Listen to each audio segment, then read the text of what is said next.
kemudian masuk TK di usia 5 sampai 6 tahun, tahun 1986. Kemudian di usia SD itu 27 sampai 12 tahun. Di usia TK, SD, dan SMP itu saya tidak ada yang dikatakan, artinya ini dari guru bahwa saya anak tidak terlalu pintar, tidak terlalu di bawah, sedang-sedang. Ya, jadi saya di TK-nya TK Pertiwi, kemudian ke SD-nya itu kebetulan bapak saya itu seorang polisi, sehingga pada saat itu kita bertugas itu pindah-pindah. Itu pada saat itu saya di SD di Arguni, Teluk Arguni. Di situ orang tua saya bertugas. Saya di SD kurang lebih 4 tahun. Kemudian kita pindah, tapi bapak saya masih tetap bertugas. Saya pindah ke Kaimana di SD Negeri 2 sampai selesai. Kemudian saya masuk ke SMP Negeri Kaimana. Pada saat itu mungkin di sini ini semua baru, karena saya pada saat itu mungkin kalau riwayat pengangkatan mungkin dengan bapak ini dari Kido pada saat itu. Iya. Jadi kalau saya pengangkatan 2006. Jadi pada saat itu Ibu, saya ke SMA Negeri 1. Kalau SD pada saat itu guru-guru saya yang ada, salah satunya ada di Dinas Pendidikan kan, seperti Pak Tio, guru saya. Kemudian yang di sini pernah itu Pak Sagia, sudah meninggal, mantan dari guru ini, meninggal waktu corona. Nah itu guru-guru saya. Kemudian di SMP Negeri itu mungkin teman-teman mungkin ada mendapatkan itu, ada Pak Abudati, ada Bapak Dati, sudah pensiun lagi. Beliau guru olahraga juga yang memang sangat galak pada saat itu. Beda dari saya. Kalau patutnya baru, kalau saya iya, tidak tahu mungkin Pak Ligo dapat atau tidak. Saya tidak belajar di SMP, tapi kenal beliau. Iya. Jadi itu Pak ada dengan ibu satu, Ibu Eva. Ibu itu yang dua orang itu laki-laki yang sangat galak, karena kalau kita perempuan itu roknya harus itu robek baju badan. Iya, Ibu Eva itu iya, sebenarnya dicek roknya. Iya, kita perempuan harus dibawa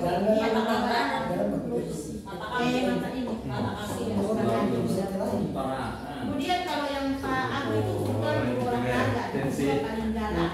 Karena kita kalau jam olahraga itu tidak jam pada saat anak sekolah itu subuh sudah harus kita bangun. Setelah sholat subuh itu kita olahraganya di pantai Kampung Seram, di bawah di bawah laut.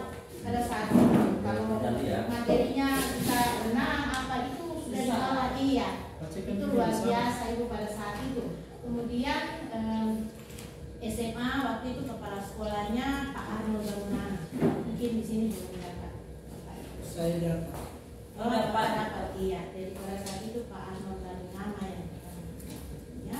Setelah tamat dari SMA, pada saat itu langsung saya menikah. Jadi saya menikah di usia yang muda. Usia 18 tahun.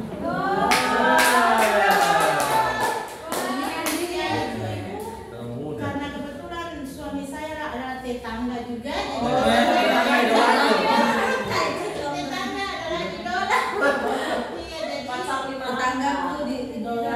jadi pada saat itu langsung menikah. Kebetulan bapak-bapak kita dari Makassar, Sulawesi Selatan, ya mungkin biasanya kalau dulu orang bilang di apa jodoh, tapi kalau kita tidak, kita sudah di Papua, jadi memang sama-sama suka.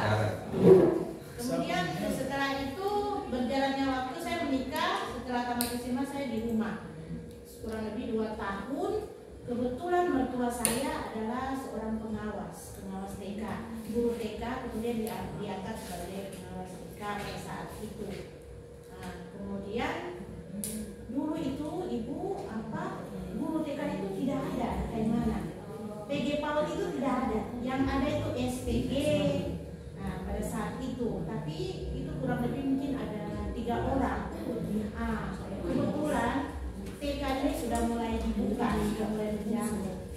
Di situ kebutuhan gurunya tidak ada. Nah, kita yang pertama SMA ini dipakai, dipakai, dan kita seharusnya honor dulu. Kebetulan mertua saya makan dari TK Pertiwi, di situ gurunya juga pas, kurang. Pada saat itu saya dibantu, diambil bantu-bantu.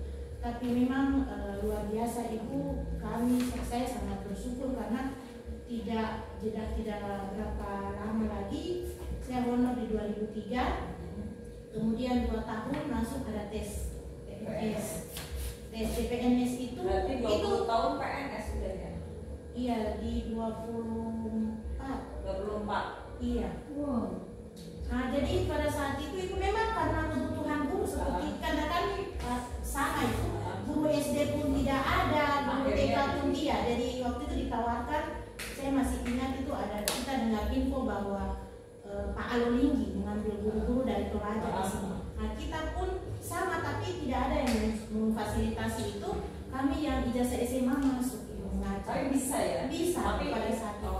Nah, kita ngajar dengan apa? Di situ kita punya lamaran itu ke guru.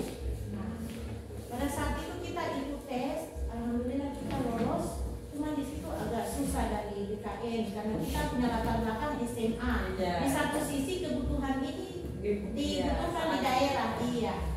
Nah, kemudian pemerintah daerah melobi ke BKN di sana pusat untuk meloloskan kita semua. Dan pada saat itu juga ada beberapa guru yang memang usianya sudah tua, sudah lewat dari tidak sekitar 40, tapi mereka diloloskan pada saat itu karena kebutuhan. Tanpa tes atau kita tes tapi diusahakan langsung seperti Pak Ustadz Jen, Pak Lukas, pada saat itu satu angkatan.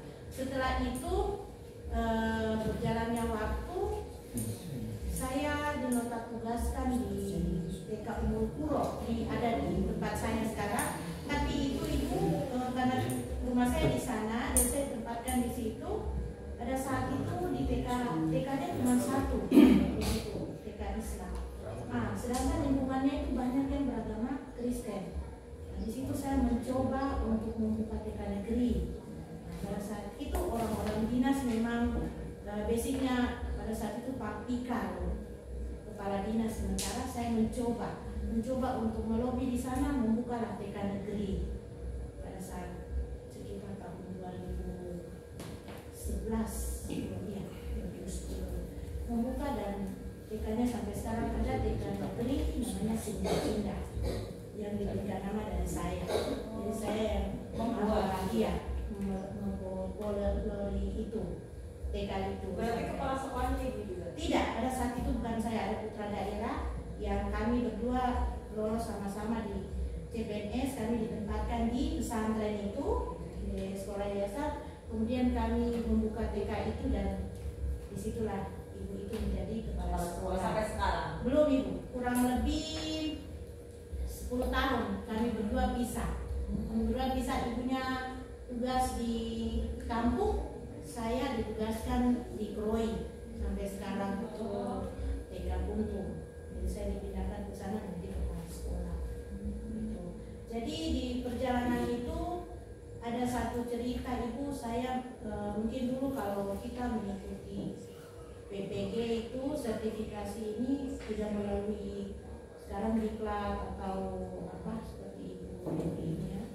Ada berapa bulan kami dulu tidak Bu, langsung iya 1 minggu 2 minggu diklatnya itu langsung kita tidak terlalu musuhnya seperti sekarang iya jadi seperti itu. Jadi luar biasa Bu perjalanan kita yang pada saat itu bersyukur betul itu. Kalau sampai saat ini kita dulu teman-teman kita tidak bersyukur itu memang tidak ini.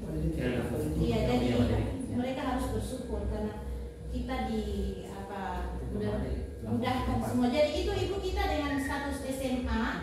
Kemudian di tahun 2000 berapa itu kita disekolahkan dari pemerintah Ibu. Di luar jarak biasa. jauh itu. Karena basic kita SMA dan pada saat itu tuntutan sistem aturan ini harus kita sinkron dengan ini. Karena kebutuhan. Iya, kebetulannya kita di sekolahkan di sana tapi jarak jauh itu pada saat itu. Online. Tidak online. Mereka datang per 3 bulan. Pokja. Iya. Kita itu dengan guru GSD. Jadi pada saat itu kita selesai 2000 berapa itu. Kemudian kita di situ gelarnya SPD SD di ijazahnya. Ketika kita kembali ke lapangan bekerja, ini aturan semakin hari semakin ketat. Pada saat itu kita khawatir kalau sampai terjadi sinkron ijazah kita ini dengan layanan yang kita mengajar ini, sebab kan tidak sinkron SD ke TK. Kita ajukan permintaan di dinas. Pada saat itu kebetulan saya ada di pengurus kita guru TK yang namanya di Ikatan Guru Taman Kanak-Kanak IGTKI. Saya salah satu pengurus inti dari situ. Kami melobi ke dinas pendidikan dia. Melalui UT kami disekolahkan kembali lewat UT PG PAUD. Kurang lebih 1,5 tahun kita kuliah. S1 1 tahun setengah. Iya, PG PAUD dari SPDSP kita ke PG PAUD lagi. Jadi di situ selesai 1,5 tahun dan gelar kita sudah sinkron dengan di lapangan. Iya, karena difasilitasi semua dari pemerintah. Jadi kita setiap kuliah saja ini. Jadi memang sangat luar biasa kita pada saat itu ya. Nah, jadi alhamdulillah. Iya. Saya mencoba ini di 2021 Ibu itu tes guru sekolah penggerak tapi tidak lolos. Ada 2 teman sekolah saya TK2 tidak lolos. Nah, saya mencoba di guru penggerak karena ada teman saya kemarin sudah selesai. Itu yang ada jelek kalau temannya. Sama. Jadi kita sering-sering yang luar biasa. Kayaknya luar biasa ya. Saya mencoba kemarin dengan teman saya 2 karena jatah kotanya 2. Saya mencoba dengan teman saya. Saya berharap untuk teman saya yang artinya bisa ini. Ternyata di tahapan seleksi. Wawancara. Iya, saya yang Ke bawah. iya. Kemudian ada kisah yang pada saat itu saya drop dengan perjalanan hidup saya itu saya sempat mengikuti tes asesor. Kemudian pada saat itu saya lolos iklannya di Makassar. Kemudian saya kembali 1 tahun saya bekerja. Sempat saya sudah visitasi di 1 TK di kampung, 3 TK di kota, di PAUD-nya di kota. Kemudian kita diuji kembali, kompetensi kita diuji kembali untuk mau maju lagi visitasi. Di situ adik saya sakit gitu. Adik saya sakit di masa proses saya mengikuti diklat itu. Adik saya sakit kurang lebih 2 minggu dan meninggal. Kenapa saya drop? Karena saya cuma 2 saudara yang istrinya pun meninggal di tahun yang sama, jadi jeda 6 bulan. Istrinya duluan baru suaminya kan. Tapi ada Anaknya ditinggalkan 2. Itu yang menjadi tanggung jawab saya dan saya jatuh pada saat itu. Jadi saya tidak mengikuti lanjut asesornya. Ya mudah-mudahan di sini ada hikmahnya saya mengikuti PDP. Mungkin itu saja sekilas perjalanan saya. Ayah sekarang Pak Ketua. Iya, pungkasan.